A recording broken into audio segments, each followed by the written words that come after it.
දෙවියන් වහන්සේට ප්‍රශංසා වේවා. ස්නේහවන්තය, අදත් සුන්දර වූ යහපත් දවසක උන්වහන්සේ කරුණාව තබලා තියෙනවා ඔබත් සමග උන්වහන්සේගේ පණිවිඩය, උන්වහන්සේගේ වචනය කතා කරන්නට. ඔබ දන්නවද අපි ඉන්න මේ පැය, මේ ඉන්න කාලය ඉතාමත් අපේ ඇස් ඉදිරියේ ඒව නැත්තම් අපිට පෙනෙන්නෙම විනාශකාරී දේවල්. අපිට ඇහෙන්නෙම විනාශකාරී දේවල්. අපිට උන්වහන්සේගේ රාජ්‍යය දකින්නට ලැබෙන්නෙම ඒ විනාශකාරී දේවල්. හැබැයි ස්නේහවන්තය, ඔබ දන්නවද ඔබ ස්වාමීන් වහන්සේ කෙරේ අදහනවා නම් උන්වහන්සේ කියන්නේ මොනවද? උන්වහන්සේගේ කරුණාව අප කෙරේ උන්වහන්සේ කියනවා නොඅඩුවව තබනවා කියලා. ඔබ දන්නවද ඔබ මේ කාලයේදී විශේෂයෙන් මොනවද කරන්න ඕන? ඒ දවසේදී උන්වහන්සේ අපිට කතා කරා. උන්වහන්සේ අපිට කතා කරලා කිව්වා, මගේ පුතේ, මගේ දියණිය, නුඹලා මාව විශ්වාස කරලා එම නැත්තම් මේ ලෝකේ වෙන යුද්ධ ගැනවත් වෙන වාතාවරණ ගැනවත් හිතලා නෙමේ තීරණ තීන්දුව ගන්න ඕනේ. ඒවා වෙන්නට ඕනේ. ඒවා අපිට නවත්වන්නට බෑ. හැබැයි මම පුද්ගලිකව වෙනස් වෙන්නට ඕනේ. ඔබ පුද්ගලිකව වෙනස් වෙන්න ඕනේ කියන එක උන්වහන්සේ ඊයේ දවසේදී අපිට කතා කළා. ස්නේහවන්තයා, අද දවසේදී උන්වහන්සේ එයම වර්ධනය කරමින් නැත්නම් ඒකටම අදාළ කරමින් යම් පණිවිඩයක් ඔබට නිදහස් කරන්නට යනවා. ඔබට තේරෙනවා ඇති මේ කාලය බලන තැන අපි රටක් විදියට ගද්දී අපේ රටේ ආර්ථික ප්‍රශ්න එහෙන් වැඩි වෙනකොට අපිට ඒ වියහියදම් දරා ගන්නට බැරි මට්ටමකටම එනකොට අපිට කරගන්නට දෙයක් නැහැ. බඩු මිල ඉහළ නගිනවා, අනිකුත් දේවල් ඉදිරියට යනවා, අපගේ රැකියාවල් වලින් ගන්නව වැටුප අපිට මදි වී තිබෙනවා. ස්නේහවන්තය, අපේ ව්‍යාපාර කඩා වැටෙමින් තියෙනවා. මේ හැම වාතාවරණයක් තුළම ඔබ කල්පනා කරනවා ඇති, මම කොහොමද දැන් ඉදිරිය කරන්නේ? මම කොහොමද මේකෙදි වෙන්නේ? ස්නේහවන්තය, ඔබ අදහන දෙවියන් වහන්සේ මොන වගේද? උන්වහන්සේ කෙරේ ඔබ විශ්වාස කරනවා නම්, ඔබ උන්වහන්සේව අදහනවා නම් ඔබට තිබෙන්නේ මොනවද? අපි බලමු අද දවසේ වචනේ උන්වහන්සේ මොනවද අපිට එළිදරව් කරන්න කියලා. ඔබගේ ජීවිතවල උන්වහන්සේට පුළුවන් ඒ වෙනස ඇති කරන්නට. ඔබේ ජීවිතයේ තියෙන ඒ අපහසුකම, ඔබේ ජීවිතයේ තියෙන ඒ අමාරුකම, ඔබේ ජීවිතය ඔබට නිදහස් වෙන්න බැරිකම. ස්නේහවන්තයා, අද දවසේ උන්වහන්සේ ඔබට බලවත් පණිවිඩයකින් ඔබව ශක්තිමත් කරන්නට යනවා. අපි සියලු දෙනා පෙරලා ගමු. දේ වචනේ එළිදරව් පොතේ 3 වන පරිච්ඡේදයේ 10 වෙනි පදේ. මාගේ ඉවසීමේ වචනේ නුඹ ආරක්ෂා කළ හේයි. පොළවේ වසන්නන් පරීක්ෂාවට මුළු ලෝකයේ පිටට පැමිණෙන්නට තිබෙන්නා වූ පරීක්ෂාවේ පැයින් මමත් නුඹ ආරක්ෂා කරන්නෙමි. ආමෙන්. අපි ප්‍රථමයෙන් බලමු උන්වහන්සේ මොනවද කියන්නේ? මාගේ ඉවසීමේ වචනය නුඹ ආරක්ෂා කරෙහි. ස්නේහවන්තය, අපි මේ පරීක්ෂා පැයට මුහුණ දෙන්න. ඒ මන් නැත්නම් උන්වහන්සේ කියපු මේ අවසාන කාලේ යම් ප්‍රධාන ලෝකයටම බලපාන මේ පරීක්ෂාවන් වලින් මුහුණ දෙන්නට, උන්වහන්සේගේ පැමිණීමට ප්‍රථම එන සියලු පරීක්ෂාවල් වලට අපි මුහුණ දී යුතුව තිබෙනවා. ඒ වලට මුහුණ දෙන්න ස්නේහවන්තය, ඔබ තුල ප්‍රථමයෙන් ඔබගේ ජීවිතයේ පුද්ගලිකව ඔබට එන්නා පරීක්ෂාවක්. ස්නේහවන්තය, යේසුස් වහන්සේ අපිට කියනවා උන්වහන්සේ කොහොමද පරීක්ෂාවෙන් ජයගත්තේ? උන්වහන්සේගේ ජීවිතයේ යක්ෂයා ආකාර 3කින් පරීක්ෂා කරන්න උත්සාහ කරා. හැබැයි එදා යේසුස් වහන්සේ ජයගත්තා. ඔබේ ජීවිතේ ඔබ ජය අරගන්න ඕනේ මේ පරීක්ෂාවල් වලින්. ඒක ජයගත්තොත් තමයි ඔබට හැකියාව තියෙන. උන්වහන්සේ කියනවා මගේ ඉවසීම පැයේදී, එම නැත්නම් ලෝකයට පැමිණෙන ඒ දේවල් වලදී මම නුඹව ආරක්ෂා කරන්නේ. මොකේද? නුඹ මගේ වචනේ ආරක්ෂා කරා. ඒක ඉවසීමෙන් ඔබ මුහුණ දුන්නා. ඒ වෙලාව ඔබ මතක තියාගන්න ස්නේහවන්තය. ඔබගේ ඇස් පිනවන දේවල් වලට ඔබ තවමත්, ඔබගේ කය පිනවන දේවල් වලට තවමත්, ඔබගේ සිතුවිලි පිනවන දේවල් වලට තවමත්, ඔබගේ උඩුගු සිතුවිලි වලට තවමත් ස්නේහවන්තය දෙවියන් වහන්සේ කියනවා ඔබ හැරිලා උන්වහන්සේගේ වචනය ආරක්ෂා කරොත් විතරමයි ඔබට මුළු ලෝකෙ පිටට එන්ට යන්නව පරීක්ෂාපයෙන් ගැලවෙන්නට පුළුවන්. සෙනෙවන්ත උන්වහන්සේ ධර්මිෂ්ඨයාට අධර්මිෂ්ඨයාටත් එක ලෙස වැසි වස්සනවා. ඔබ මේක කියවනකොට හිතන්ට ඇති අනේ හරි හොඳයිනි කියලා. යස් ඔව් දෙවියන් වහන්සේ හොඳයි. උන්වහන්සේ බලවත්. උන්වහන්සේ සර්ව සාධාරණයි. උන්වහන්සේ ලෝකයට ප්‍රේම කරන තරම් තමාගේ එක ජාතක පුත්‍රයා දීලා කුරුසගහේ පූජා වෙනතුරු බලාගෙන සිටියානම්. සෙනෙවන්තේ ඔබ වෙනස් වෙනතුරු උන්වහන්සේ බලාගෙන සිටිනවා. උන්වහන්සේ නියමයක් කරලා තියෙනවා නම් මගේ පුත්‍රයා නැත්තම් මාංශවත් වීම කරුණු කොටගෙන මුළු ලෝකේ පාපය දුරු කරන්නට නියමිතයි. ඒට උන්වහන්සේ ඉඩ හැරියා. ඔබ කල්පනා කරන්න ඕනේ සෙනෙවන්තේ මේ කාලෙදී මම දැන් මොකද්ද කරන්නේ? මම දැන් මොන විදියටද කල්පනා කරන්නේ? මේ කල්පනා කිරීම නෙමෙයි උන්වහන්සේ ඔබගෙන් බලාපොරොත්තු වෙන්නේ.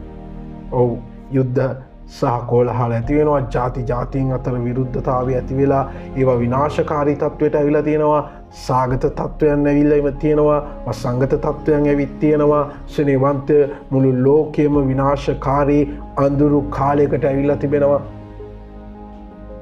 උන්වහන්සේගේ වචනය සත්‍යතාවයකට ගේන්ට ඒ සියල්ල සියදු විය යුතුමයි. ඒවා වෙනවා සෙනෙවන්තය. ඔබ යාඥා කරමින් සිටිනවා නම් මේවා නවත්වන්නට සෙනෙවන්තය ස්වාමීන් වහන්සේ කියනවා කෙස් ගහක්වත් උන්වහන්සේ නොදුනුවත්ව වෙන්නේ වැටෙන්නේ නැහැ කියලා. උන්වහන්සේ ඔබට කතා කරන්නේ ඔබ වෙනස් වෙන්න ඕනේ. ඔබ යාඥා කරන්න ඕනේ. ඔබේ පවුල ඔබගේ සේවාව ඒවවල තියෙන විනීතභාවය උන්වහන්සේගේ වචනය ආරක්ෂා කිරීම ඔබගේ ජීවිතයේ නොතිබ ඔබ මොන දේ කරත් උන්වහන්සේගේ නාමයෙන් පුදුම දේ කරත් වැඩක් වෙන්නේ නැහැ කියලා උන්වහන්සේගේ වචනය කියලා තිබෙනවා. ඔබ පුද්ගලික වෙනස් වෙන්න ඕනේ. ඔබටයි මේ අද දවසේ වචනය ඔබේ පාපය අයිතුකම ඔබගේ තියෙන අපරාධ මේ වෙලාවේදී හදවත තුලින්ම ස්වාමීන් වහන්සේට බාර දෙන්න. උන්වහන්සේට පුළුවන් ඔබ වෙනස් කරන්න. බොහෝ දෙනෙක් කල්පනා කරගෙන ඇති ස්වාමීන් වහන්සේ එනවා දැන් අපි යන්න ලෑස්ති කියලා. සෙනෙවන්තය ස්වාමීන් වහන්සේන්ට සියල්ල සූදානම් බව සත්‍යය. උන්වහන්සේ නේ එකත් ඇත්ත. හැබැයි ඔබ සූදානම් වෙලා නැත්නම් ඔබ බාහිර සූදානමක් ඇති. ඔබගේ ඇඳුම තුළ සූදානමක් ඇති. හැබැයි ඔබ උන්වහන්සේ කියනවා මනුෂ්‍යෙක් කිලිටි වෙන්නේ ඔහුගේ ඇතුළාන්තයේ තියෙන දේවල් වලින් මිසක් පිටතින් ඇතුළට එන දේවල් වලින් නෙමෙයි. එම නිසා සෙනෙවන්ත ඔබගේ හදවත පිරිසිදු විය යුතුයි. ශුද්ධකම තුළ ජීවත් විය යුතුයි. ඔබගේ ජීවිතයේ තියෙන අපරාධ ඔබ දන්නවා සෙනෙවන්ත මේ වෙලාවේදී ඔබගේ හදවතට ශුද්ධාත්මයන් වහන්සේ කතා කරලා ඇති.